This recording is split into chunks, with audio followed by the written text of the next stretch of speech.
अस्सलामुअलैकुम नाज़रीन, JN news HD के साथ मैं हूं नाइला भट्टी। नजर डालते हैं आज की अहम खबरों पर।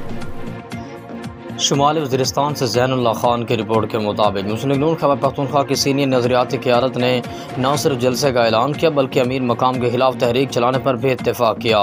खैबर पख्तूनख्वा मुस्लिम लीग नून सीनियर क़यादत का इकबाल ज़फ़र झगड़ा हाउस पेशावर में इजलास हुआ। इस मुस्लिम लीग नून खैबर पख्तूनख्वा नज़रियाती सीनियर क़यादत ने इजलास में फैसला किया कि नज़रियाती कारकुनों को कदर की निगाह से देखना, पार्टी बचाने और अमीर मकाम के खिलाफ तहरीक चलाने पर इत्तेफाक किया। इस मौके पर साबिक़ गवर्नर इकबाल ज़फ़र झगड़ा, मोहम्मद सुबहान खान, मलिक लियाकत अली, वज़ीर नईम बाबर खान, अरबाब गुलाम हैदर, दौलत वज़ई, मलिक सैयद इमरान बाबा, मलिक ज़ाहिर शाह, हुमायूं खान, सलीम मुजाहिद, अख्तर नवाज़ खान, रुस्तम जावेद खान, डॉक्टर ज़ाहिर शाह, शमशेर खान, ताहिर जान, पीर अजमत शाह, सरदार अब्दुल रशीद व दीगर मौजूद थे। उन्होंने कहा कि मुस्लिम लीग नून खैबर पख्तूनख्वा में नज़रियाती कारकुनों की कोई इज़्ज़त का मकाम नहीं। मौजूदा क़यादत ने नज़रियाती कारकुनों की बजाय दूसरे वफाद परस्त लोगों को तवज्जो दी है जो किसी सूरत कबूल नहीं है।